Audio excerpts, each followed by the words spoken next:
우리 말씀 나누겠습니다. 요한복음 20장 24절에서 31절까지 말씀입니다. 함께 봉독하시죠. 12제자 중에 하나인 디두모라 하는 도마는 예수 오셨을 때에 함께 있지 아니한지라. 다른 제자들이 그에게 이르되 우리가 주를 보았노라 하니 도마가 가로되 내가 그 손의 못자국을 보며 내 손가락을 그 못자국에 넣으며 내 손을 그 옆구리에 넣어보지 않고는 믿지 아니하겠노라 하니라. 여드레를 지나서 제자들이 다시 집안에 있을 때에 도마도 함께 있고 문들이 닫혔는데 예수께서 오사 가운데 서서 가라사대 너희에게 평강이 있을지어다 하시고 도마에게 이르시되 내 손가락을 이리 내밀어 내 손을 보고 내 손을 내밀어 내 옆구리에 넣어보라. 그리하고 믿음 없는 자가 되지 말고 믿는 자가 되라. 도마가 대답하여 가로되 나의 주시며 나의 하나님이시니이다. 예수께서 가라사대 너는 나를 본고로 믿느냐? 보지 못하고 믿는 자들은 복되도다 하시니라. 예수께서 제자들 앞에서 이 책에 기록되지 아니한 다른 표적도 많이 행하셨으나 오직 이것을 기록함은 너희로 예수께서 하나님의 아들 그리스도이심을 믿게 하려 함이요 또 너희로 믿고 그 이름을 힘입어 생명을 얻게 하려 함이라. 아멘. 저는 아르헨티나에 가서 집회를 잘 마치고 왔습니다. 오늘 우리가 함께 공부할 부분, 여러분이 너무나 잘 아시는 도마에 대한 에피소드입니다. 그런데 너무 많은 분들이 도마에 대해서 오해를 하고 계신 것 같아요. 그래서 제가 어떻게 해서든 도마를 좀 올바로 조명을 해볼까 해서 많은 참고 서적들을 뒤지고 또 여러 논문들을 찾아서 읽어봤어요. 심지어 혹시 우리가 오늘 공부할 도마에 대해서 무언가 얻을 게 있을까 해서 최근에 나온 오강남 교수와 또 도올 김용옥 교수의 도마복음이라는 것도 제가 며칠에 걸쳐서 정독을 했어요. 며칠이라기보다는 아르헨티나 갈 때 20시간 걸리고 올 때 20시간 걸리거든요. 근데 저는 비행기 안에서 잠을 한 잠도 못 자요. 그래서 무려 40시간에 걸쳐서 그 4권을 다 읽었는데 정말 화나서 죽는 줄 알았습니다. 단 한 줄도 인용할 게 없어요. 도마복음이라는 건 허무맹랑한 인본주의를 주장하는 엉터리 책에 불과했어요. 오광남 교수나 김용옥 교수는 도마복음이 마치 비밀스럽게 감추어져 있다가 최근에 두각을 나타내는 것으로 그렇게 알고 있는데 그렇지 않아요. 도마복음은 이미 초대교회 때 교회에서 검증이 되어서 도마가 쓴 것도 아니에요. 또 이미 검증이 되어서 복음과는 아무 상관이 없는 그런 잡서로 분류가 되었던 책이에요. 그럼에도 그 사람들은 도마복음을 넣어서 신약성경을 28권으로 재편해야 된다고 지금 열심히 우기고 있어요. 김경재 교수까지 나서갖고 지금 사도행전 바로 앞에다가 도마복음을 넣어서 28권으로 다시 편집을 하자 이렇게 지금 막 우기고 있는데 최근에 제가 그 한신대학교 김경재 교수와 김용옥 교수와 그 오강남 교수가 대담한 글들을 읽어봤는데 정말 이분들은 너무 똑똑한 천재들이지만 기독교에 정말 악영향을 미치는 사람들이라는 것을 재확인했습니다. 그럼에도 제가 김용옥 교수의 그 몸철학을 잘 읽다 보니까요. 오늘날의 기독교가 그 양반의 그 철학적 사유 앞에 아무런 저항을 할 수 없다는 생각을 하게 됐어요. 왜냐면 너무나 정확하게 기독교의 허구를 잘 짚어내고 있기 때문에 김용옥 교수 앞에서 웬만한 목사들이 성경 이야기를 할 수가 없습니다. 얼마나 성경에 대해서 박식한지요. 단어 하나하나를 방대한 연구를 통하여 너무나 명확하게 꿰고 있어요. 성경의 단어 하나하나를. 그런데 지금 그는 어떤 기독교를 공격하고 있냐면 인본주의로 잘못 왜곡되어 있는 가짜 기독교, 오늘날 기독교가 표방하고 있는 가짜 기독교를 공격하고 있는 거지 그는 진짜 기독교를 몰라요. 제가 그분의 기독교에 대한 반박에 대해서 읽어보니까 오늘날 기독교를 정확히 파악하고, 여러분 그분은 철학자이기 때문에 동양 철학이나 서양 철학을 하버드대에서 박사학위 공부할 때부터 시작해갖고 지금까지 그 누구보다도 깊이 연구를 한 사람이에요. 그러니까 그 앞에서 동양 사상이나 서양 철학이나 서양의 종교가 정말 맥을 못 쳐요.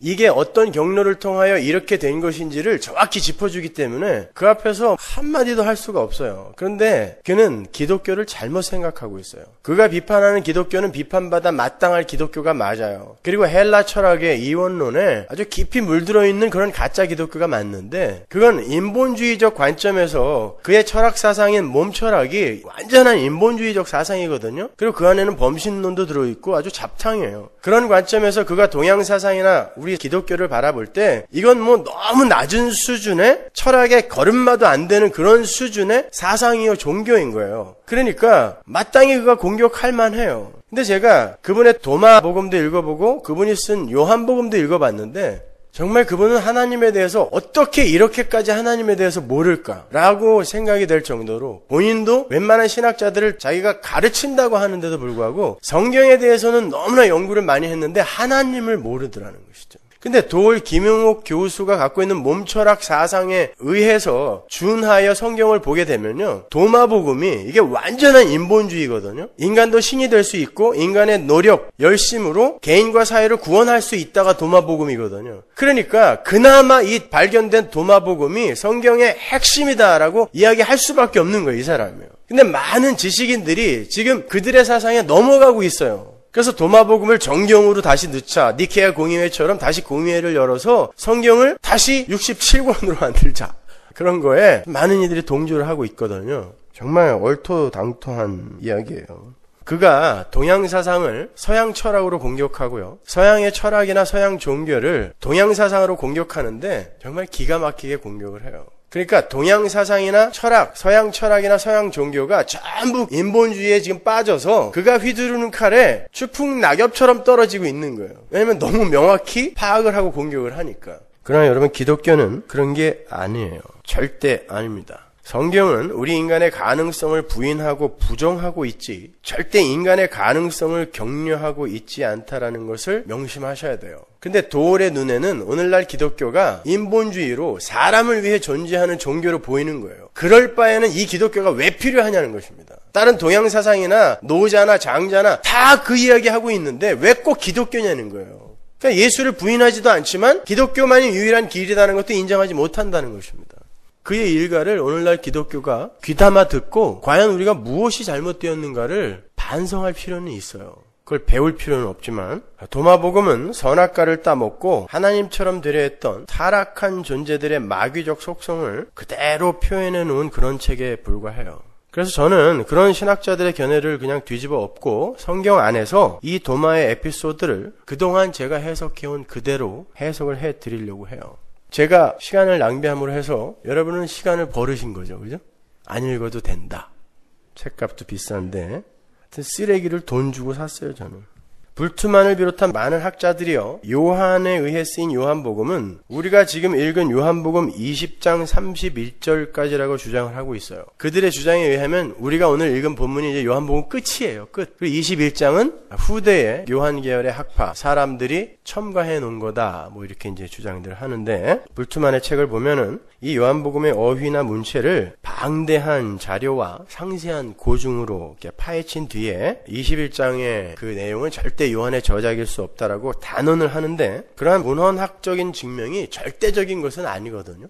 동의할 만한 부분이 없는 것은 아니지만 그게 절대적인 것은 아니거든요. 그러니까 저는 그런 것에 시간을 쓰고 싶은 생각은 없어요. 왜냐? 성경의 저자는 어차피 요한도 아니고 마태도 아니고 누가도 아니고 성령이거든요. 그러니까 요한이 안 썼어도 돼요. 안 썼어도 되는데 성경에 기록되어 있기 때문에 하나님이 우리에게 주신 말씀이 맞아요. 그러니까 그런 거에 여러분은 절대 흔들리지 않으셔도 괜찮아요. 그래서 저는 21장까지 그냥 강의할 거예요. 많은 개혁주의 목사님들이 21장은 하나님의 말씀이 아닌지도 모른다 해서 20장에서 강의를 다 마치고 하는데, 글쎄 그게 좀 저는 오버하는 거라고 생각이 좀 들어요. 아무튼 우리는 이제 요한복음의 마지막 결론 부분에 당도한 겁니다. 어느 책이든 그 책의 결론은 아주 중요한 거죠. 따라서 요한 또한 요한복음 전체의 기록 목적을 결론 부분에 기록을 하고 있는 거예요. 그게 오늘 본문 30절과 31절이죠. 다시 한번 읽어볼게요. 예수께서 제자들 앞에서 이 책에 기록되지 아니한 다른 표적도 많이 행하셨으나 오직 이것을 기록하면 너희로 예수께서 하나님의 아들 그리스도이심을 믿게 하려 함이요 또 너희로 믿고 그 이름을 힘입어 생명을 얻게 하려 함이니라. 그죠? 요한복음의 기록 목적이 뭐예요? 예수님이 하나님의 아들이시며 그리스도, 메시아이다라는 걸 독자들로 하여금 믿게 하고 그 이름을 힘입어 생명을 얻게 하려고, 이게 요한복음의 기록 목적이에요. 결론이에요, 이것이. 그러니까 요한복음을 읽으면서 우리는 뭘 배우면 되는 거예요? 이거 배우면 되는 거예요. 거기서 무슨 교훈을 얻고 이런 게 아니라 예수님이 하나님의 아들이고 그분이 메시아다, 그리스도다. 그리고 그의 이름을 믿음으로 우리는 생명을 얻을 수 있다. 끝! 이 요한복음이에요, 이게. 그래서 많은 분들, 많은 초신자들에게 우리가 복음을 전할 때 이 요한복음을 건네주고는 하는 거죠. 근데 재미있는 건 요한이 표적, 세메이온이라는 단어를 그 결론에서 쓰고 있다는 거예요. 요한은 자신의 책 요한복음을 한마디로 표적으로 응축하고 있는 거죠. 예수님이 행하신 표적이 많은데 내가 표적을 요만큼만 기록한 것은 이라고 이야기하잖아요. 그러니까 이 요한복음 전체를 표적, 세메이온이라는 단어로 응축하고 있단 말입니다. 그 표적, 세메이온이라는 단어는 사인이에요. 사인. 그러니까 이 요한복음은 어떤 것을 지시하는 사인판 같은 책이라는 거예요. 세메이온. 그 안에 기록이 되어 있는 모든 에피소드들이나 강화들이 전부 다 지금 무엇을 지시하고 가리키고 있다는 뜻이거든요. 그래서 세메이온이에요. 그렇다면 그 요한복음의 그 기록 목적 바로 위에 오늘 본문에 우리가 함께 포함해서 읽었던 그 도마의 이야기 또한 도마라는 한 제자에 국한된 지역적 사건, 저런 믿음 없는 놈, 보지 못하고는 믿지도 못하는 어리석은 놈, 그런 도마 한 사람에 대한 지역적인 이야기에 국한된 게 아니라 교회 전체에게 던져지는 어떤 메시지, 표적으로서의 메시지를 담고 있다는 것을 우리가 알 수 있잖아요. 그죠? 그 이야기 바로 밑에 세메이온이라는 단어가 나오니까 더더군다나 우리는 흔히 이 도마의 이야기를 읽으면서 의심 많은 도마처럼 믿음 없는 삶을 살지 말고 보지 않고도 믿는 훌륭한 믿음의 삶을 살아야 한다는 교훈을 받고 말죠. 언뜻 들으면 아주 훌륭한 충고인 것 같지만 그건 자칫 맹종을 강요하는 억지같이 들리기도 하지 않아요? 어느 교회 설교하러 가면 무슨 말이 끝나기도 전에 그냥 전체가 합창하듯이 아멘 아멘 하는 데 있죠. 설교 시간 내내 그 아멘과 싸우려고 아주 애를 먹는데 그런 거 강요하는 거예요 지금? 야, 뭘 보고 믿으려고 그래. 그냥 무조건 믿어. 이거 강요하는 거예요, 이게? 그건 아닐 거 아니에요. 제가 그림을 하나 보여드릴게요. 지금 여러분이 보시는 그림은 16세기의 천재 화가인 까라바조의 도마의 불신이라는 그림이에요. 원래는 미켈란젤로죠. 조각가 미켈란젤로 말고 다른 미켈란젤로예요. 마이클 엔젤, 천사 미가엘이라는 뜻이죠, 미켈란젤로가. 그 까라바조, 그의 고향이 까라바조인데 그냥 까라바조, 고향 이름을 따서 까라바조라고 불러요. 그 까라바조가 그린 도마의 불신이라는 그림이에요. 까라바조는 비록 천재적인 소질을 가진 훌륭한 화가였지만 기독교 신앙인은 아니었어요. 저는 이 그림을 실제로 봤거든요. 소름이 끼칠 정도로 너무 사실적이에요. 그래서 그 까라바조의 성화들은요, 모두 어둡고 암울한 기운을 내뿜어요. 나중에는 사람도 죽이고 결국 객사를 하고 말아요. 30대 나이에. 거의 그의 삶을 보면 거의 미친 사람이에요. 광인이에요. 광인. 예수도 안 믿었어요. 돈 받고 성화를 그려준 거죠. 여러분도 보시다시피 도마가 검지손가락을 예수님의 옆구리에 깊숙이 찔러 넣습니다. 이렇게. 그리고 예수님은 그러한 도마의 손을 저지하듯 잡죠. 야, 그만 넣어라. 그렇게 보이지 않아요? 더 깊이 넣지 마. 그런 것 같지 않아요? 그리고 괴로운 것 같기도 하고 아주 안타까운 것 같기도 하고 난처한 것 같기도 한 그런 묘한 표정으로 고개를 떨구고 계세요. 내가 이렇게까지 해야 되나? 이런 표정 아니에요? 여러분 오늘 본문을 읽으셨을 때 정말 도마가 예수님의 손과 옆구리에 손가락을 찔러내었다는 대목이 나왔나요? 많은 분들이 오늘 본문을 읽으면서 요 그림, 까라바조의 그림처럼 그림을 그려요. 머릿속으로. 오늘 본문을 주의 깊게 잘 보시면 도마는 부활하신 예수님을 만나서 옆구리에 손을 넣어보라는 주님의 말씀을 듣자마자 대답하여 나의 주시면 나의 하나님이다 라고 신앙 고백을 한다고요. 까라바조의 그림처럼 예수님의 옆구리에 손가락을 놓고 마치 시체 검시관처럼 이리저리 휘저었다는 내용이 없단 말입니다. 이 그림은 까라바조의 상상인 것이지 절대 성경적인 것 같잖아요. 제가 생각하기에 이 그림은 까라바조 자신의 불신을 스스로에게 들킨 그림이 아닌가 생각이 돼요. 화가들이 악마를 그리고 천사를 그리고 그러잖아요. 미켈란젤로도 마찬가지예요. 그들이 마귀를 그릴 때는요, 그 당시에 자기가 제일 미워하는 사람의 얼굴을 거기다 넣는데요. 그 천사의 얼굴을 그릴 땐 자기가 사랑하는 사람들의 얼굴을 넣고, 그래서 그 마귀의 동상이나 아니면은 마귀의 그림을 보면은 꼭 그 사람 주변에 살았던 사람이 거기에 등장한다 그래요. 마찬가지로 지금 까라바조는 자기의 마음을 그대로 이 그림에서 들키고 있는 거예요. 요 의심 많은 도마, 요 이마에 주름 좀 보세요. 요런 의심 많은 도마가 바로 나다라는 걸 들키는 거예요. 아무리 휘저어봐도 못 믿을 그런 존재예요. 자, 결론부터 말씀드리면 오늘 본문은 믿음의 생성과 주도권에 대한 그런 표적인 것이지 의심을 해서는 절대 안 된다라는 그런 권고의 에피소드가 아닌 거예요. 저는 어떤 면에서 오늘날 교회가 오히려 도마와 같은 구도적 열심을 회복해야 한다고 생각하는 사람이에요. 믿어지지도 않는 걸 억지로 믿어보겠다고 믿습니다. 그것도 그냥 경음을 써서 믿습니다 로 바꿔가지고 더 잘 믿어지나 보죠. 그냥 어떤 분이 그렇게 한번 하는 바람에 전부 그게 구호가 되어버렸는데, 그렇게 믿습니다만 연발하면 믿어지는 게 아니거든요. 그럼에도 간혹 어떤 분들이 그렇게 성도들을 가르치는 걸 봐요. 무조건 믿어. 왜 의심해? 왜 따지고 들어? 그리고 뭘 물어봐? 그냥 믿지. 지들이 몰라서 그러는 거예요.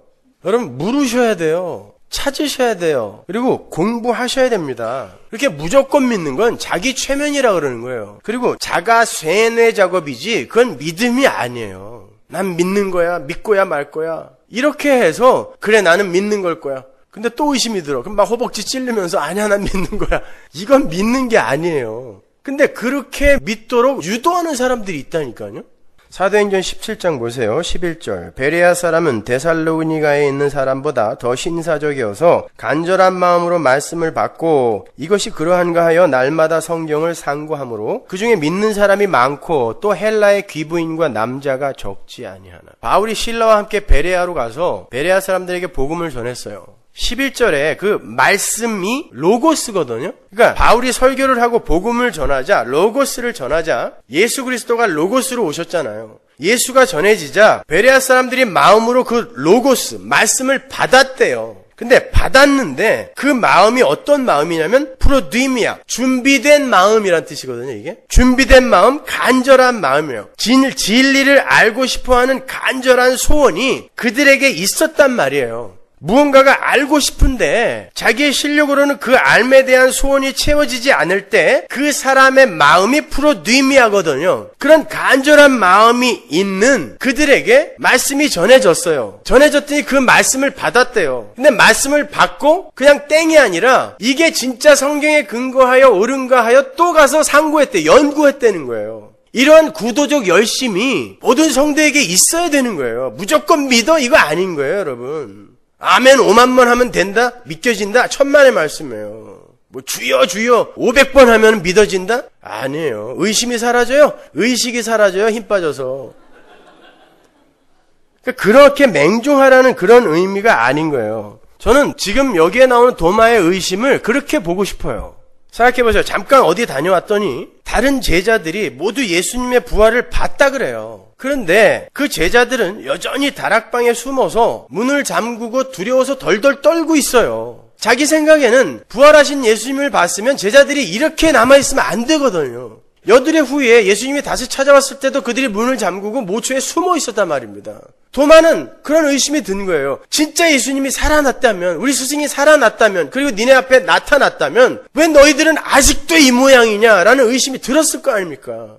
이들은 지금 우리의 스승인 예수님이 부활을 하셨다고 입을 맞춘 듯 주장하고 있다. 그런데 왜 이들은 아직도 이렇게 두려워 떨고 있을까? 그리고 그 부활하셨다는 그분은 왜 아무런 행동을 취하지 않으시고 계속 이렇게 침묵하고 계실까? 왜 숨어 계실까? 알고 싶다. 정말 알고 싶다. 이런 마음에서 도마가 나는 그분이 진짜 살아났는지 그분의 옆구리에 손을 넣어보고 그분의 손을 만져보기 전까지는 안 믿을 거야 라고 이야기를 했다면 그게 정말 의심 많은 도마라고 매도될 만한 일입니까? 눈에 보이는 게 부활한 예수님을 봤다는 이들의 연약한 모습밖에 없어요. 그리고 예수님도 안 나타나는 거예요. 아무런 행동도 취하지 않아요. 그때에 아니야 나는 예수님이 정말 부활하셔서 우리 앞에 나타났는데도 우리가 이 모양이라면 도대체 예수님의 부활이 무슨 의미가 있는지 나는 알고 싶어. 그게 우리에게 어떤 영향을 미치는 건지 나는 알고 싶어 라는 의미에서 나는 그분의 옆구리에 손 넣어볼 거야 라고 말을 했다면 그게 정말 의심 많은 도마라는 오명을 뒤집어 쓸만한 행위냐고요. 저는 어떤 면에서 그게 구도적 열심이라고 생각해요. 다른 많은 이들이 이게 맞는 거야 라고 이야기했을 때 나는 수긍이 가지 않는데 니들이 다 맞다고 하니까 나도 맞다고 그럴게 이렇게 안 간 도마가 오히려 저는 더 위대해 보인단 말입니다. 그런데 이 구절을 읽어놓고 의심하면 안 된다, 무조건 믿어라, 그리고 그런 설교를 하면 또 굉장히 은혜도 받아요. 그건 아닌 거예요, 여러분. 선지자들도 하나님의 말씀을 받아서 예언을 하면서도요, 선지자들은 하나님의 어전회의에 올라가서 말씀을 직접 받아서 땅에다 내리 꽂았던 사람들이거든요. 그걸 선지자라 그래요. 구약 선지자.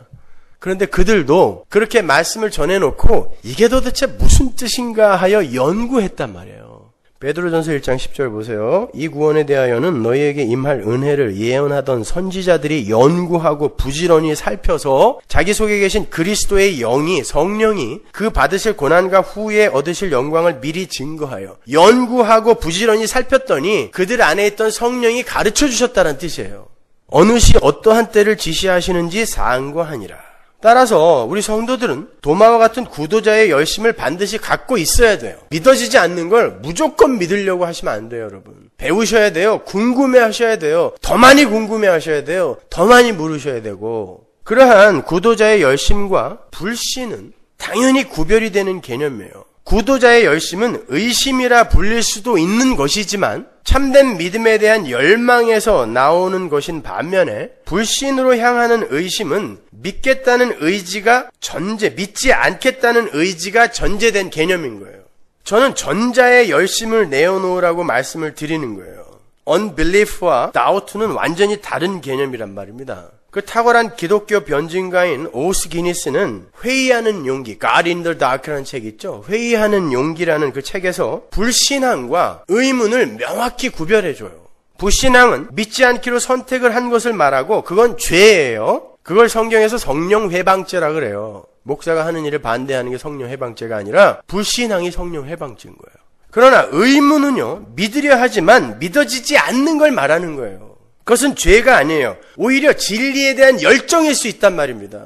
자꾸 궁금해하고 더 많이 알고 싶어 하는 것은 진리에 대한 열정일 수 있는 거예요. 하나님은 그러한 진리와 구도에 대한 열정을 절대 책망하지 않으세요. 그런 의미에서 제가 조금 아까 보여드린 그 까라바조의 그림 속에 그 예수님의 난처한 듯한 짜증난 듯한 표정은 잘못 그린 거란 말입니다. 하나님은 그러한 구도의 열정을 절대로 짜증난 표정으로 받지 않으세요. 기쁘게 받아들이시지. 우리는 진리의 본질을 제대로 알기 위해서 열심히 물어야 하고 공부해야 하고 상고해야 돼요. 하나님은 그러한 성도의 열정과 열심에 반드시 반응하세요. 그 안에 있는 성령이 선지자들에게 예수에 대해서 알려준 것처럼 반드시 반응하세요. 그렇다고 제가 지금 과학적인 증거나 역사적인 근거 등을 찾아서 호기심을 충족하여 믿음의 도움을 받으라는 말씀을 드리는 게 아니에요. 라에리안 교회에서 끌로드 보리롱인가요? 하여튼 이름도 괴상한데 UFO 믿는 그 사람들 있죠? 전 세계의 지식인들의 많은 퍼센테이지가 지금 그 UFO를 믿는 ET를 믿는 그 종교에 지금 흡수되고 있는데 그 사람들이 요한계시록을 강의해 놓은 것을 보면은 현대의 과학으로 우리는 정말 알지 못하는 그런 현대의 과학으로 그걸 잘 풀어놨거든요. 그러니까 지식인들은 그런 과학적인 어떤 근거를 대어서 성경을 풀어주면 되게 좋아해요. 그리고 나는 이런 거는 믿어주겠다라고 그렇게 너스레를 떤다고요. 제가 말하는 건 그런 식의 호기심, 그런 식의 의심을 가지라는 게 아니에요. 여러분 요즘 터키의 아라랏산 위에서 노아의 방주가 발견됐다고 신문에 연일 나오고 있는데 발견됐으면 어떻고 안 됐으면 어때요? 뭐 이렇게 신기합니까? 그거 다 썩은 나무가. 있었다는 거 믿잖아요. 근데 그게 신기하다는 건 나는 그동안 안 믿고 있었다는 거예요. 믿을까 말까 지금 고민하고 있었는데 진짜 뭔가 비슷한 게 발견이 됐다 그러니까 그럼 믿어줄까? 이런 식의 열심 말고 과학적으로 뭔가가 증명이 되어서 내가 그걸 믿는다는 건 믿음이 아니라 그건 현실 인식이라고 하는 거예요. 사실 인식. 그건 믿음이 아닌 거예요, 여러분. 믿음은 보지 못하는 것들의 증거라니까요. 보이지 않는 게 실체로 받아들여지는 것, 그게 믿음이란 말입니다. 따라서 무언가를 보고 나는 이제부터 이걸 믿기로 했다라고 결단하는 것은 절대 성경이 말하는 믿음이 아닌 거예요. 그런 식의 믿음은 하나님이 주시지 않아도 얼마든지 세상적으로 얻을 수 있는 거잖아요. 그렇잖아요. 과학적으로 증명이 되어서 그게 절대 그 증명된 현실, 울타리 안에서 밖으로 못 나간다는 것을 과학이 입증해 주었을 때 그래 맞아 라고 하는 건 세상이 줄 수 있는 거 아니에요. 과학이 우리에게 준 거 아니에요. 그 믿음은. 그러니까 그건 믿음이 아니란 말이에요. 믿음은 그렇게 과학으로 역사로 증거를 대어서 설득시키는 게 아니에요. 제가 말씀드리는 긍정적 의미에서의 도마의 의심은 믿고자 하는 마음이 열정으로 뿜어나온 것을 말씀을 드리는 거예요. 그건 오늘날 교회에 꼭 필요한 것이다 라는 말씀인 것입니다. 이 도마의 에피소드는 그러한 구도의 열정에 관한 이야기를 밑그림으로 담고 있을 뿐만이 아니라 진짜 중요한 메시지는 구원의 본질과 믿음의 본질에 대한 구체적인 메시지를 담고 있는 거예요. 사실은 그게 오늘 본문이 담고 있는 주 메시지예요. 오늘 본문에 나오는 표적, 세메이온과 똑같은 단어가 마가복음에도 등장하는데 거기에서는 오늘 본문과 조금 다른 맥락에서 사용이 되고 있거든요. 한번 볼까요? 마가복음 8장 11절. 바리새인들이 나와서 예수께 힐난하며 그를 시험하여 하늘로 쏘는 표적을 구하거늘 예수께서 마음속에 깊이 탄식하시며 가라사대 어찌하여 이 세대가 표적을 구하느냐 내가 진실로 너희에게 이르노니 이 세대에게 표적을 주시지 아니하리라 하시고 저희를 떠나 다시 배에 올라 건너편으로 가시니라. 분명 오늘 본문에서는 예수님의 하나님의 아들이심과 그리스도이심을 믿게 하려고 표적을 기록했다라고 하고 있어요. 그래서 예수님이 표적을 행했고 표적을 기록했다라고 하는 거예요. 근데 마가복음에서 예수님은 표적을 구하는 자들에게 절대 표적을 안 주겠다 그래요. 너희는 표적을 봐도 못 알아먹을 거니까 안 주겠다라고 이야기하세요. 이게 바로 믿음의 본질에서의 그 표적의 역할과 신앙의 여정 속에서의 그 표적의 역할의 차이를 말하는 거예요. 우리가 살펴본 것처럼 그 신앙의 여정 속에서의 표적은요, 우리의 구도의 열정 안에서 하늘의 비밀을 배우는 데에 큰 도움이 되는 것들이에요. 신앙의 여정 속에서의 표적은. 그래서 주님은 표적을 주어서라도 그들의 의문과 의혹을 메워주시는 거예요. 근데 그 표적들은요, 전부 말씀 속에 담겨 있어요. 그게 요한복음 20장 31절인 거예요. 내가 그 표적을 말씀에 다 담아놨다라고 이야기해요. 물론 정경이 완성되기 전에는 그게 어떤 현상으로 나타나기도 했어요. 그게 정경에 기록되기 위해서는 현상으로, 역사적으로, 사실적으로 발생이 돼야 되는 거니까 정경이 완성되기 전에는 그게 분명히 역사 속에서 어떤 현상으로 나타나요. 그 표적이. 그러나 그 현상들과 사실들도 전부 복음을 상징으로 담고 있었던 거였어요. 성도는 그러한 표적 속에서 예수와 십자가를 읽어낼 수 있었잖아요. 예수님이 무리를 걸으신 사건, 예수님이 오병이어로 남자 5,000명을 먹인 사건, 이게 전부 예수와 십자가를 그리고 있었던 거잖아요. 우리는 그러한 표적을 통하여 예수를 읽어낼 수 있었잖아요. 그러나 구원의 그 본질, 그 본질의 측면에서의 그 표적 구함이라는 건 구원의 획득에 절대 아무런 도움이 되지 못한다는 의미에서 표적을 주시지 않겠다고 말씀하신 거예요. 그 어떤 표적도, 그 어떤 너희들의 경험도 너희들의 구원에 있어서는 아무런 도움이 안 된다는 거예요. 그 이야기가 도마의 이야기 속에 들어가 있는 것입니다. 이제 오늘 본문의 해석의 본론으로 한번 들어가 볼게요. 예수님께서 도마를 제외한 나머지 제자들에게 부활의 몸으로 나타나신 후에 도마가 제자들로부터 예수님의 부활 소식을 전해 들어요. 그런데 도마가 예수님의 손을 만져보고 예수님의 옆구리에 손가락을 넣어보기 전에는 믿지 않겠다고 그랬어요. 그런데 마치 예수님이 그 자리에 함께 계셨던 것처럼 여드레 후에 나타나시더니 도마가 한 말을 그대로 하세요. 네가 전에 내 손을 만져보고 옆구리에 손 넣어보기 전에는 안 믿겠다 그랬지? 한번 넣어봐 라고 이야기를 하세요. 깜짝 놀랐겠죠? 누가 가서 일렀나? 그렇게 생각했을지도 몰라요. 너무 똑같은 말씀을 하시니까 예수님이. 그러니까 뭐예요? 예수님은 지금 우리가 감지를 하지 못하는 상태에서도 항상 우리와 함께 계신다는 의미예요. 예수님이 제자들에게 나타나셨다가 어디로 사라졌다가 여드레 만에 나타난 게 아니라 예수님은 항상 도마와 함께 계셨고 항상 제자들과 함께 계셨던 거예요. 마찬가지예요. 여러분과 예수님은 항상 함께 계세요. 그리고 예수님이 정하신 그 때에 하나님의 때에 여러분에게 어떤 것을 교훈하시기 위해 그때 감지가 되기도 하고 또 침묵 속으로 숨어버리기도 하시고 그러는 거지 하나님이 우리를 떠나는 게 절대 아니란 말입니다, 여러분. 자, 그때 예수님께서 손을 만져보고 옆구리에 손가락이라도 넣어보고 믿음 없는 자가 되지 말고 믿음 있는 자가, 믿는 자가 되라 그래요. 그럼 마치 믿는 자가 되는 건 어떤 것을 우리가 경험하고 보아서 우리가 결단하고 우리가 갖게 되는 어떤 것으로 여겨지죠. 지금 이 말씀만 보면은. 근데 아니란 말이에요. 잘 보면. 자, 예수님이 그렇게 말씀하시자 도마가 갑자기 바로 당신이 나의 주시며 나의 하나님이십니다 라는 대답을 해요. 지금 어떤 상황이냐면 도마가 나는 예수님이 부활하신 것을 못 믿겠어. 나는 그러니까 예수님이 내 앞에 나타나셔서 그분의 상처에 내 손을 넣어봐야 그분이 부활하신 것을 인정할 거야 라고 이야기하고 있는데 예수님이 오셔서 보여주셨어요. 그랬는데 손가락을 넣어보기도 전에 도마가 뭐라 그러냐면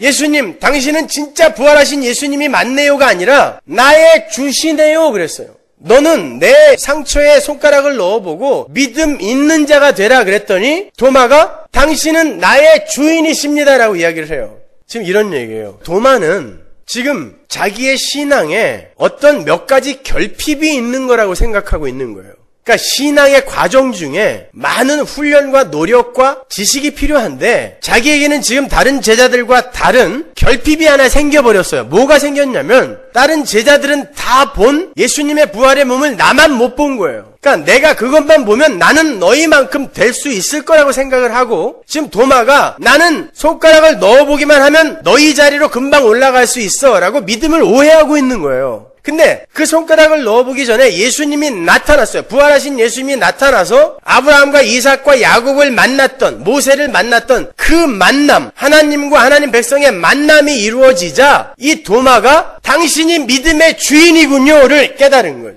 내가 그걸 하나 보고 손가락을 넣어서 후벼봐서 내 믿음이 성숙되어지고 완성되는 게 아니라 당신이 믿음의 주인이시군요. 바로 그분이 하나님이시니까 당신은 하나님이 맞습니다 라고 이야기하는 거예요.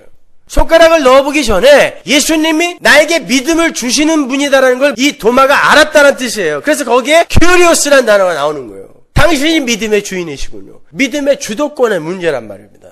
단순히 의심을 하지 말라라는 게 아니란 말이에요. 여러분, 예수님이 제자들을 떠나시기 전에 요한이 예수님을 묘사할 때 어떻게 묘사를 하냐면 예수님이 그들을 사랑하시는데 끝까지 사랑했다 그러죠. 요한복음 13장으로 가보세요. 13장 1절. 유월절 전에 예수께서 자기가 세상을 떠나 아버지께로 돌아가실 때가 이른 줄 아시고 세상에 있는 자기 사람들을 사랑하시되 끝까지 사랑하시니라. 여러분, 이 끝까지라는 단어가 굉장히 중요한 단어예요. 예수님의 구원은 예수님의 사랑으로 시작되어 예수님의 사랑으로 끝나는 거예요. 끝까지 예수님이 그들을 사랑하셔야 그들이 구원받아요. 한번 택하신 당신의 백성은 끝까지 함께 하시면서 당신의 주되심을 그의 심장에 각인시켜버리는 거예요. 바로 이 끝까지 사랑하심이라는 그림이 도마와 예수님의 그림 속에 나타나는 거예요. 도마가 의심할 때도 끝까지 같이 계셨고 그의 믿음이 하나님에 의해 완료되고 종결이 되어 그에게 주어졌다는 것을 그에게 인식이 될 때까지도 끝까지 같이 계세요. 아니, 부활의 몸으로 예수님을 만날 때까지 같이 계세요. 아니, 그 이후에 영혼을 살 때도 끝까지 같이 계세요. 연합되어서. 그러니까 우리는 예수님과 헤어질래야 헤어질 수가 없는 존재가 되어버렸어요, 지금. 그게 끝까지 사랑하심이에요. 그 끝까지라는 단어 안에는 완료와 종결의 의미가 들어있어요. 끝까지, 예수님이 끝까지 다 하는 거예요. 거기에 도마가 뭐 하나 보탤 수 있는 게 아닙니다. 끝까지라니까요. 근데 도마가 지금 나는 나에게 있는 어떤 결핍만 채우면 뭐 몇 가지만 보면 나는 나의 믿음에 내가 일조를 할 수 있을 거라고 착각하는 거예요. 그게 아니다라는 것을 예수님이 이 그림에서 보여주는 것입니다. 도마는 지금 예수님에게 나의 주요, 나의 하나님이시다라는 고백을 하고 있어요. 그 말은 믿음이라는 건 내가 무엇을 보고 안 보고에서 발생되고 격발되는 게 아니라 주인 되신 예수님께서 주시는 것임을 고백하고 있는 거예요. 그래서 거기에 주인이라는 단어가 등장하는 거예요. 믿음의 주인. 거기에서 아주 중요한 믿음의 원리가 하나 도출이 되죠. 믿음은 우리 인간 측에서 결핍의 부분을 찾아내서 채우는 방식으로 완성이 되는 게 아니라 믿음의 주인이신 예수님에 의해서 거저 한 번에 주어지는 것이라는 사실이에요. 그걸 히브리서 기자가 이렇게 표현합니다. 히브리서 12장으로 가보세요. 2절. 믿음의 주요. 또 똑같은 개념이 나와요. 그죠? 믿음의 주인은 누구예요? 예수님. 믿음의 주인은 내가 아니라니까요. 여러 번 제가 설명해 드렸어요. 믿음은 1차적으로 하나님의 믿음이에요. 아버지의 믿음. 그 믿음이 우리 안에 들어와 주관적 믿음을 격발시키는 거라고 그랬어요. 믿음의 주요, 온전케 하시는 이, 완성하시는 이예요. 그러니까 믿음의 주인이시고 믿음의 시작이시고 과정이시고 완성하시는 자가 누구? 예수 그리스도. 그분을 바라보자예요. 바라보자. 거기에 도달하자가 아니라 바라보자예요. 노뱀이 되어서 장대에 달린 예수. 그 예수를 그냥 바라보는 거예요. 그 장대에 달린 예수가 노뱀이 되어서 죽어야 할 우리의 운명이 되어서 우리 대신 죽었다는 그 사실을 그냥 바라보는 거예요. 그게 구원이에요. 그게 믿음인 것입니다, 여러분. 도마는 지금 보고서 믿겠다고 부활의 주님을 기다렸어요. 그런데 그 본매 행위에 앞서 만남이라는 게 이루어지자 믿음이 도마에게 들어와 버린 거예요. 믿는 자가 되라. 어떻게 그가 믿는 자가 됐나요? 예수님이 이야기하잖아요. 네가 보고 믿느냐? 그 말은 이제 믿는 자가 됐다는 뜻이에요. 보고서 믿느냐라고 이야기하죠. 그러나 엄밀히 말해 그거는 도마가 보고서 믿었다는 뜻이 아니에요. 그렇잖아요. 도마는 보고 믿은 게 아니에요. 손가락 휘저어 보고 믿은 거 아니라니까요. 도마와 예수님의 그림 속에서 기독교인들이 오해하고 있는 것을 지적하는 거예요. 믿음은 보고 믿는 게 아니라는 거예요. 근데 그 도마 안에다가 교회를 전부 집어넣고 얘들아, 교회들아, 믿음은 보고 믿는 게 아니란다 라고 말씀해 주시는 거예요. 도마는 보고 믿었고 우리는 안 보고 믿어서 우리가 더 복된 자다. 이게 아니란 말이에요. 이 세상 그 누구도 봄이라는 그런 어떤 오감의 인식으로 믿을 수 있는 사람은 한 사람도 없어요. 그런 능력이 있는 인간은 한 사람도 없어요. 믿음은 하나님이 주시는 거거든요. 도마 할아비도 그렇게 못 믿어요. 모든 인간은, 모든 성도는 다 하나님의 선물로 믿음을 받아야 믿어요. 믿음은 실력으로 결정이 나는 게 아니에요.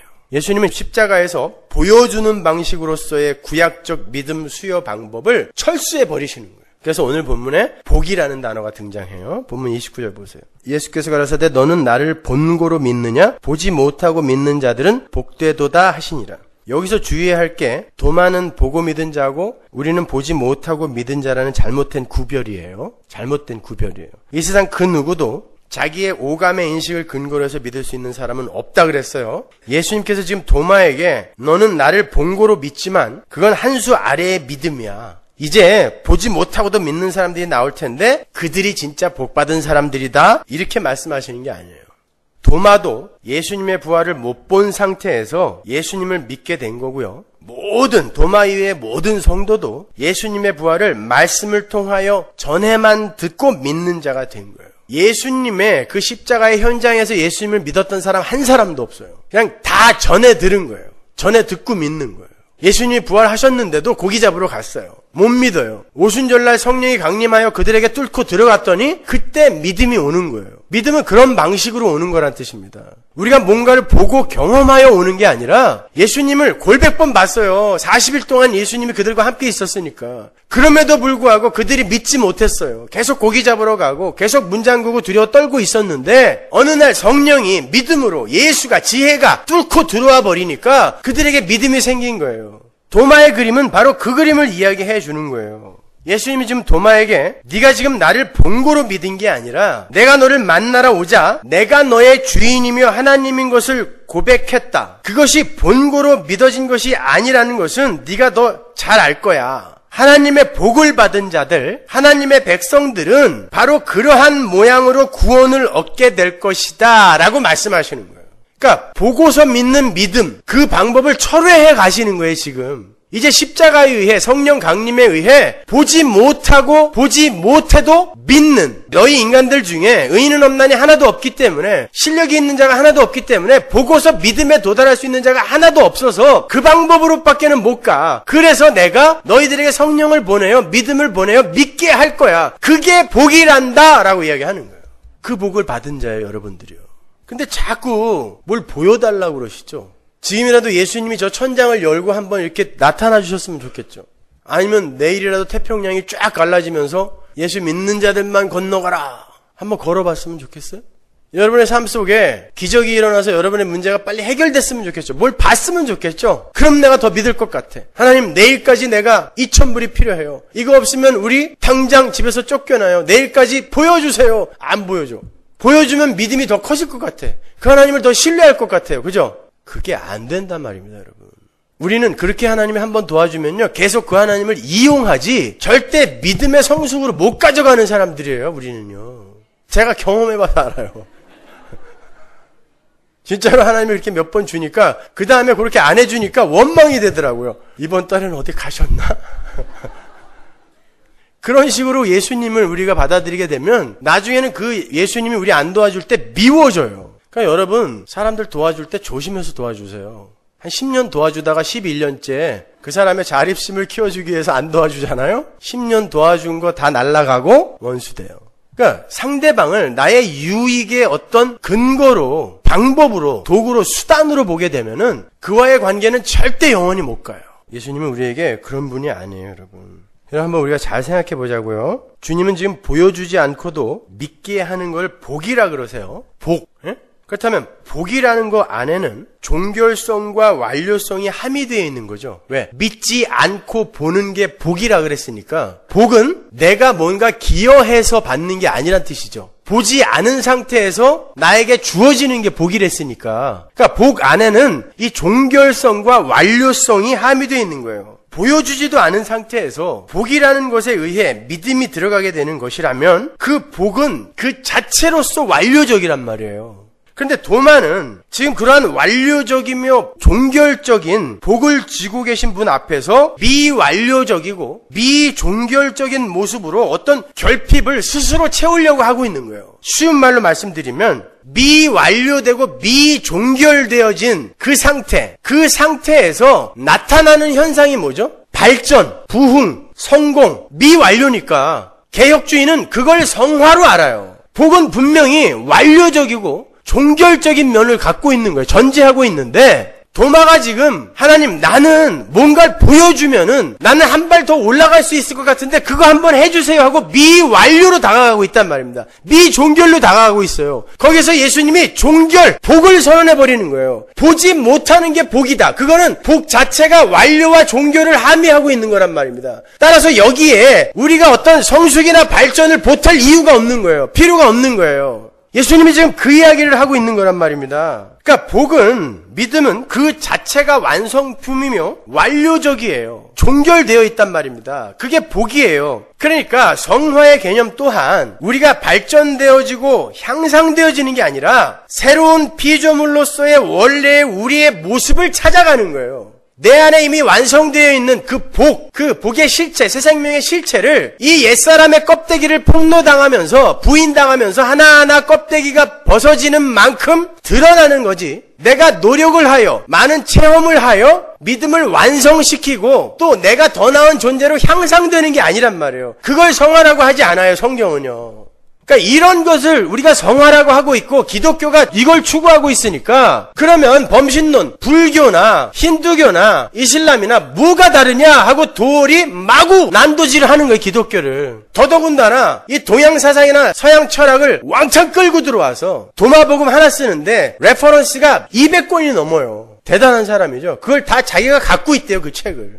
엄청나게 공부한 거예요. 그걸 근거로 대어서 기독교 이게 무슨 의미가 있어? 무슨 가치가 있어? 이렇게 공격을 한다니까요. 왜? 우리도 인본주의 안에서 못 벗어나고 있으니까. 내가 뭘 해야 되고 내가 구원 얻어야 되고 내가 천국 가는 거예요. 다. 불교에서도 내가 해탈하는 거거든요. 내가 브라만에게 합일되는 거거든요. 내가. 말만 조금 다르지 불교와 기독교가 뭐가 다르냐는 거예요. 노자와 장자, 기독교 뭐가 다르냐는 거예요. 우리는 알잖아요, 다른 걸. 우리는 하나님의 영광 위에서 존재하는 거예요. 그리고 그 하나님을 알아가는 거고 그 하나님에게 은혜 받는 거예요. 내가 나 개발해서 해탈에 이르는 거 아니라니까요. 내가 열심히 도덕적, 윤리적 착한 일 내놓아서 구원에 이르는 거 아닙니다.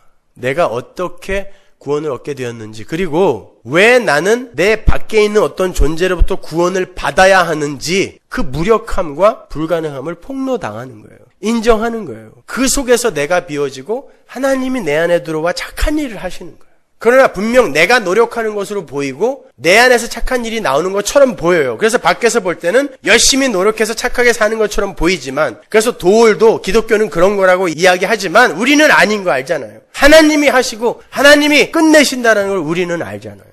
그거 붙들지 못하면 여러분은 기독교인 아니에요. 베레아 사람들이 의문을 품고 말씀을 확인하는 잣대로 썼던 거 성경이었죠. 여러분 어떤 신비한 현상이나 삶의 기적 등을 통해서 믿음을 공고히 할 수 있다는 주장은 그야말로 어불성설인 거예요. 그건 우리를 부인시켜가지 않고요. 우리의 옛 자아를 더욱더 공고하게 다져줘요. 나는 봤어. 나는 경험했어. 근데 너는 이렇게 된단 말입니다. 우리는 그렇게 해서 믿음을 공고히 할 수 있는 게 아니에요. 자꾸 뭘 보여주면 내 믿음이 더욱 공고해질 거라고 생각하시는데 믿음은 그렇게 공고해지는 게 아니라 여러분 안에 들어있는 믿음이 옛사람이 벗겨짐으로 확인이 되는 거라니까요. 따라서 여러분은 뭐 대단한 거 자꾸 보려고 하시면 안 된단 말입니다. 여러분 창세기 에덴 동산에서 하나님은 생명나무를 그룹들과 화염검으로 막아버렸잖아요. 그리고 그 생명나무 실과는 하나님의 선택을 받은 어떤 무리들에게 역동적으로 찾아가서 그들에게 뚫고 들어가는 방식으로만 자기를 드러내세요. 생명나무는 이제 더 이상 인간들이 찾아가서 따먹을 수가 없어요. 좁은 길 좁은 문이에요. 너무 좁아서 협착해서 찾는 이가 없어요. 드물어요. 그런데 휘장을 찍고 생명나무가 걸어 나오는 거예요. 그게 십자가라니까요. 그런데 이 세상 모든 종교가 지금 생명나무를 지키고 있는 그룹과 화영검을 고난으로, 수도로, 선행으로 찢겠다고, 부수겠다고 지금 난리를 피는 거예요. 기독교조차도 그래요. 은혜를 알기 전에 손발부터 움직이려고 한다니까요. 여러분, 그런 면에 있어서 성도에게 필요한 건 경험이나 체험이 아니라 하나님의 약속이에요. 그 말씀이신, 그 약속이신, 그 언약이신 예수가 우리에게 뚫고 들어오는 것이기 때문에 우리에게 필요한 건 말씀이지 체험이나 경험이 아니라니까요. 우리에게 필요한 건 기적이 아니에요. 생명나무가 나를 뚫고 들어와야 돼요. 근데 그분이 말씀으로 오셨다니까요. 그래서 여러분에게는 그 하나님의 언약만 있으면 돼요. 약속만 있으면 돼요. 그 약속이 우리 안에 뚫고 들어와서 우리를 뒤집어 엎어버리는 거예요. 그게 새 언약이에요. 에스겔서 37장, 예레미야 31장. 단단한 마음을 부드럽게 뒤집어 엎어주는 거예요. 하나님이. 그게 오순절날 성령 강림으로 상징화하여 보여진 거예요. 근데 인간들은 자신들의 가능성을 부인하지 못하고 열심히 노력하고 애를 써서 믿음을 키워보겠다고 안간힘을 쓰는 거예요. 믿음은 완료가 되어서 우리 안에 이미 침노에 들어와 있는 것입니다. 우리가 지금 해야 하는 건 이러저러한 선행이나 종교적 열심, 신비한 체험 등에 의해서 믿음을 성숙시켜가는 게 아니라 어떻게 우리에게 이러한 믿음이 들어오게 되었으며 왜 이러한 방식으로밖에 믿음이 수여될 수밖에 없는 것인지를 철저하게 경험하고 배우는 거예요. 그걸 알다 보면 나에게 그런 은혜를 허락하신 그 아버지를 어떻게 하면 내가 기쁘게 해드릴 수 있을까를 고민하게 되는 거고요. 그게 하나님의 성령의 열심으로 소원을 두고 행하게 하시는 열심으로 우리에게 주어지는 것이고 조금씩 우리의 삶 속에서 변화가 일어나는 거예요. 그러나 우리의 의의 마일리지로 쌓이지 않는 변화예요. 그건. 그렇게 말씀을 근거로 해서 하나님과 하나님의 하신 일을 더 많이 알아가겠다고 하는 그 열심을 구도적 열정이라고 하는 거고, 어떤 다른 신비한 현상이나 기적 등을 체험해서 하나님의 존재를 확인하겠다고 하는 것을 불신앙이라고 하는 거예요. 다른 말로 신비주의. 그러니까 신비주의는 불신앙이에요. 불신앙. 난 봐야 내 믿음을 확인할 수 있고 하나님의 존재를 확인할 수 있다는 불신앙인 거예요. 누가복음 13장 26절 보세요. 그때 너희가 말하되 우리는 주 앞에서 먹고 마셨으며 주는 또한 우리 길거리에서 가르치셨나이다 하나 저가 너희에게 일러 가로되 나는 너희가 어디로서 왔는지 알지 못하노라. 행악하는 모든 자들아 나를 떠나가라 하리라. 너희가 아브라함과 이삭과 야곱과 모든 선지자는 하나님 나라에 있고 오직 너희는 밖에 쫓겨나는 것을 볼 때에 거기서 슬피 울며 이를 갈미 있으리라. 예수님을 직접 보고 예수님과 함께 먹고 마셨던 수많은 본자들이, 도마의 처음 모습이에요. 수많은 본자들이 예수님에게 쫓겨나고 있죠. 보는 것, 경험, 체험은 절대 믿음을 산출할 수 없다는 뜻입니다. 그렇다고 해서 기적이나 신비한 현상들을 보고 싶어하는 사람들이 전부 가짜라는 말이 아니에요. 저도 예전에는 가끔 하나님께서 정말 떨리는 기적으로 함께 해주셨으면 좋겠다는 생각을 수도 없이 했어요. 솔직히 말하면 지금도 해요. 어떨 땐 저도 아주 답답해 죽겠어요. 하나님이 왜 이렇게 침묵하시는지. 그 태양만리, 이국만리, 먼 땅에 가서 설교를 하는데 알지도 못하는 사람들이 벌떡 일어나서 그건 아니죠! 라고 하는데 그 손가락을 똑 부질러 버렸으면 좋겠는데 너무도 건강하게 그곳을 나가시고 전혀 도와주질 않아요. 그럴 때마다 하나님은 도대체 왜 이렇게 일을 하시나 답답할 때가 있어요. 이렇게 불쌍한 교인들 앉혀놓고 뭔가 정말 기적적이고 대단한 일을 한번 빵 보여주시면서 김송수 목사가 말하는 게 오라! 이렇게 좀 해줬으면 좋겠는데 안 해주신단 말이에요. 그렇게 요즘도 어떤 때는 하나님의 침묵이 참 야속하기도 해요. 근데 성경을 공부하면 할수록 눈에 보이는 현실과 현상들이 저의 믿음에 어떤 영향을 주는 게 아니라 하나님의 말씀 속에서 더욱더 그냥 명료하게 확인되어져 간다라는 것을 알게 돼요. 그러니까 우리가 처음 예수를 믿게 되면 여러 가지 신비한 현상들이나 눈에 보이는 기적들로 우리의 신앙을 돈독하게 하려는 시도를 하게 돼요. 그리고 지금도 성숙되어져 가고 있다라는 지금의 우리의 모습 속에서도 그 둘은 동시에 나타납니다. 그래서 하나님이 우리에게 뭔가를 안 보여주시고 도와주지 않으면 원망스럽기도 한 거예요. 아닌 것처럼 또. 이런 말 하면 꼭 저만 나쁜 놈 돼가지고.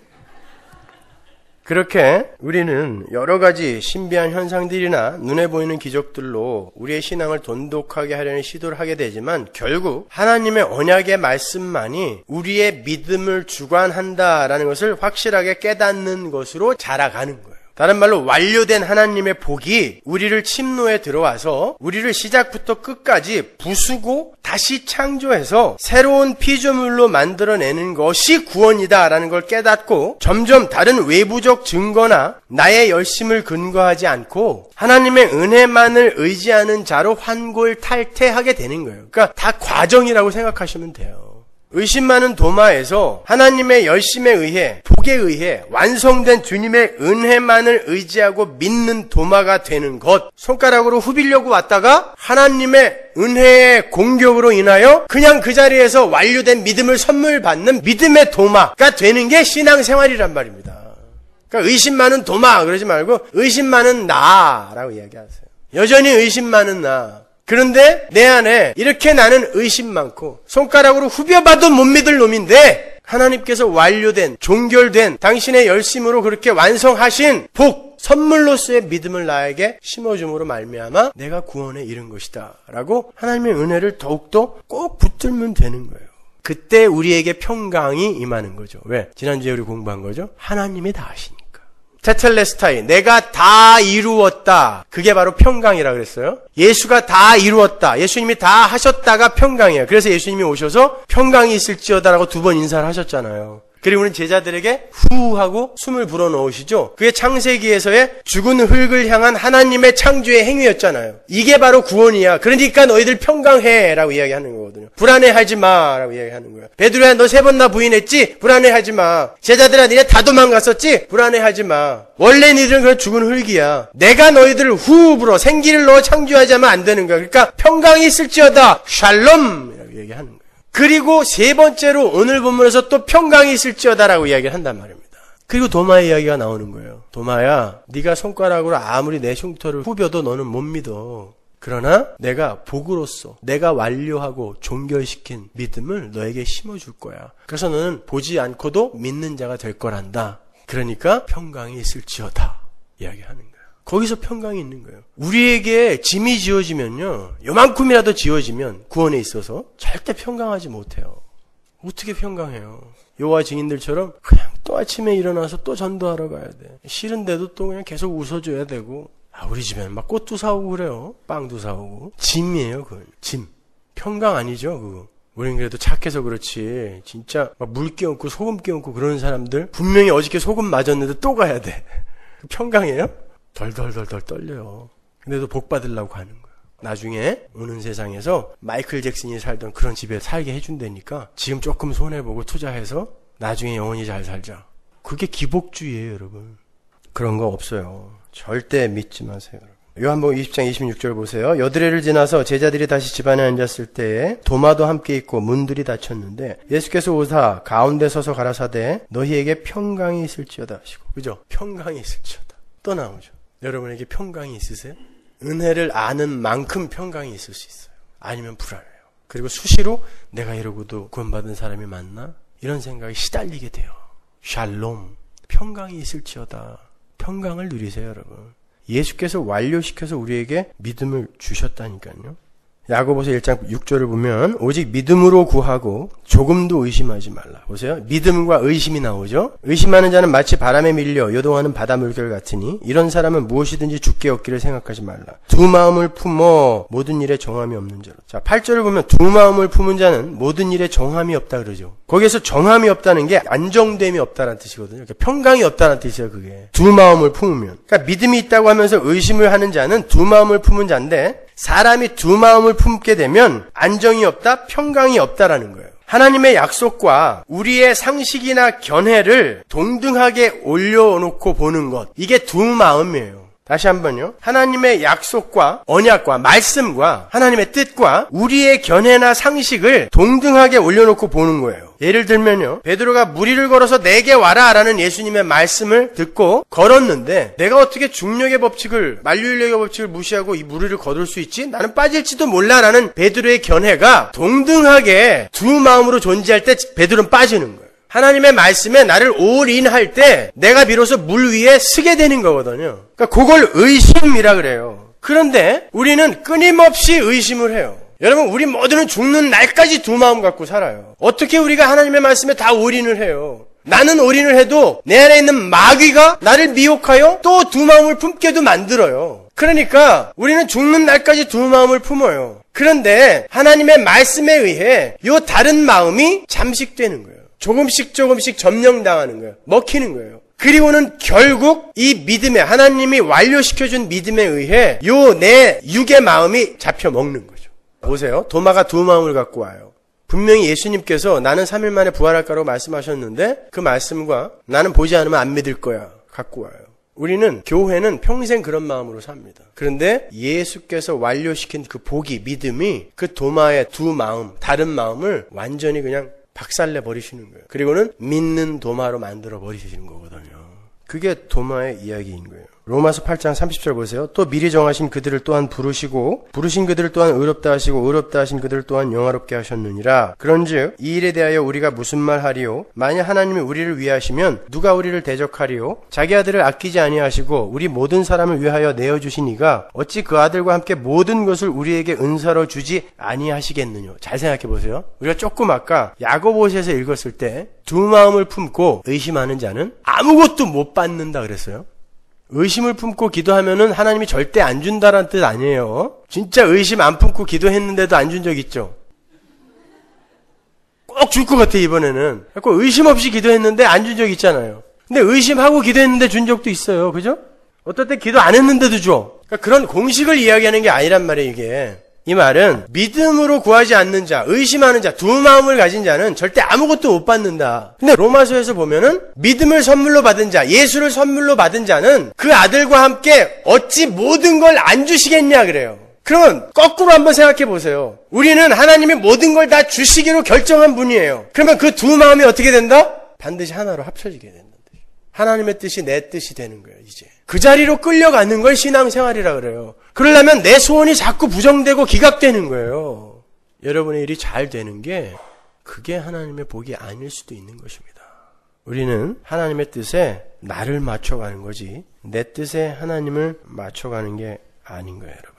따라서 주님으로부터 믿음을 선물로 받은 사람들은 두 마음을 품어서 하나님이 주시는 것을 얻어내지 못하는 그 지경으로는 절대 못 가게 돼요. 분명히 하나님의 마음으로, 하나님의 뜻으로 그쪽으로 우리가 통합이 되는 것입니다. 그렇게 우리의 경험이나 체험이나 상식이나 노력 등이 하나님의 말씀 앞에서 오히려 기각이 되고, 나는 보면 믿을 게요가 아니라 보는 것 자체가 기각이 되는 거예요. 기각이 되고 하나님의 말씀이 우리의 목적이 되고 우리의 뜻이 되는 곳으로 우리가 지어져 가는 거예요.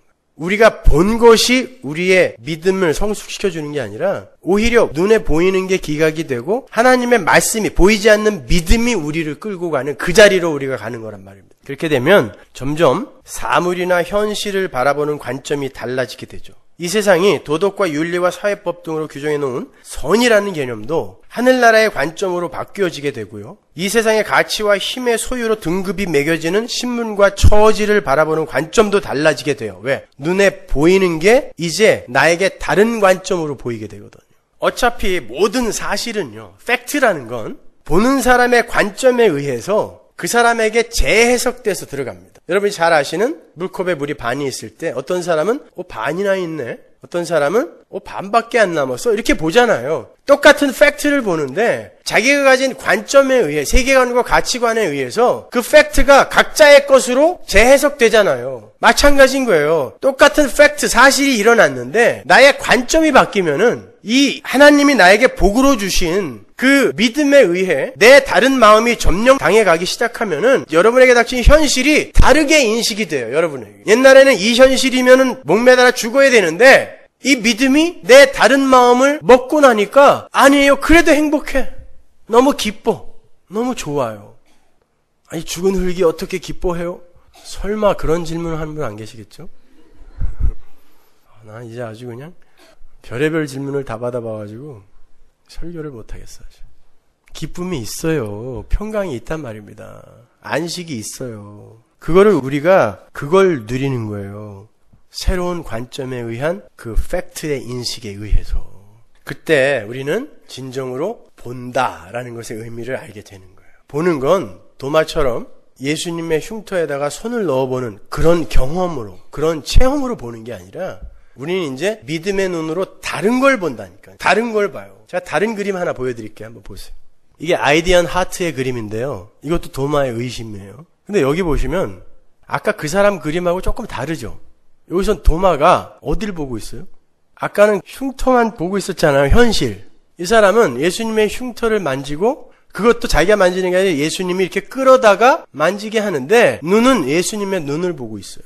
여러분, 예수님이 우리 안에 있다면 내 안에 지금 예수가 사시는 거거든요. 그렇잖아요. 갈라디아 말씀처럼. 그러면 우리는 반드시 예수의 눈을 통하여 세상을 봐야 돼요. 그게 진짜 보는 거라고요. 그런데 자꾸 우리가 어떤 현실, 사실, 기적, 체험 이런 걸 그냥 육신의 눈으로 보는 걸 자꾸 내가 어떤 내 신앙에 도움이 될 것이다라고 착각하는 거? 아니에요. 아침에 일어나서 낙엽에 이슬이 맺혀 있는 것만 보고도 예수를 볼 수 있는 사람이 성도예요. 꼭 일어나서 십자가에서 피가 뚝뚝 떨어져야 야, 나한테는 진짜 기똥찬 체험이 일어나는구나. 이게 아니라 저 푸른 창공만 봐도 하나님의 숨결을 느끼고 심지어 화장실에 앉아서도 어떻게 인간의 몸을 이렇게 신묘막측한가를 깨달을 수 있는 게 성도인 거예요. 그게 예수를 통하여 보는 거예요.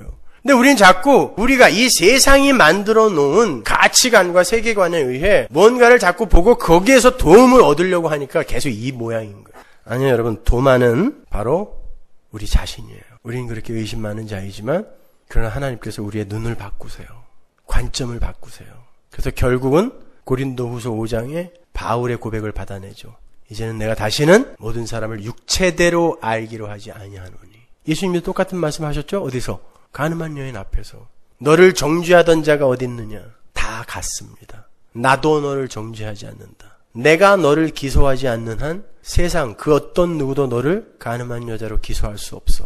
세상 사람들은 먼저 살다 간 사람들이 틀로 만들어 놓고 규정하여 만들어 놓은 그것을 채우는 걸 가치 있고 성공한 삶이라고 착각을 하고요. 거기에 묶여 살아요. 그러니까 엄밀히 말해서 나는 없는 거예요. 타인이 만들어 놓은 틀 속에 내가 어떻게 끼어 들어가서 내가 되어지는지 내 밖에 있는 것이 나를 형성해 가는 거예요. 근데 예수님이 너 그런 거에 끌려다니지 마라고 하는 거예요.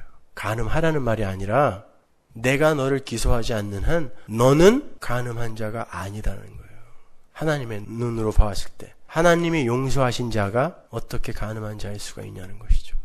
그러니까 우리도 다른 이들을 볼 때 그렇게 함부로 판단하면 안 되는 거예요. 우리 모두가 간음하는 자예요. 지금 세상과 진짜 우리의 남편인 하나님을 떠나서 세상과 다 간음하고 있잖아요. 아닌 사람 자신 있게 손들어 보세요. 진짜로. 그런데 누구 보고 간음하는 자라고 욕을 해요? 형제를 사랑하지 않는 자는 살인한 자다. 나 살인 한 번도 안 했다는 사람 손들어 보세요. 1000명 중이나 1명 중이나 살인자는 똑같아요. 형벌은 사형입니다. 그럼 여러분이 누구 보고 저런 나쁜 놈, 살인자, 살인마 이런 소리를 할 수 있어요? 우리가 바로 그런 악당이에요. 그러니까 그럼에도 불구하고 하나님이 나를 하나님 나라의 왕 대접해 주신다고 하니까 나는 그렇게 평가받아도 되고 다른 사람은 그렇게 평가받으면 안 된다. 이건 아니잖아요. 다른 이들도 존귀한 하나님의 백성이에요. 그리고 그들도 그러한 과정들을 통과하면서 좀 성숙되어져 가고 있는 거예요. 자기의 믿음 없음, 자기의 도마다움을 폭로당하면서 하나님의 은혜에 의해 공격당하고 있는 중인지 모르는 거잖아요. 함부로 다른 이들 판단하거나 그러지 마시고 그 도마 속에 나를 넣어서 그럼에도 불구하고 나와 함께 하시면서 나를 찾아오신 예수의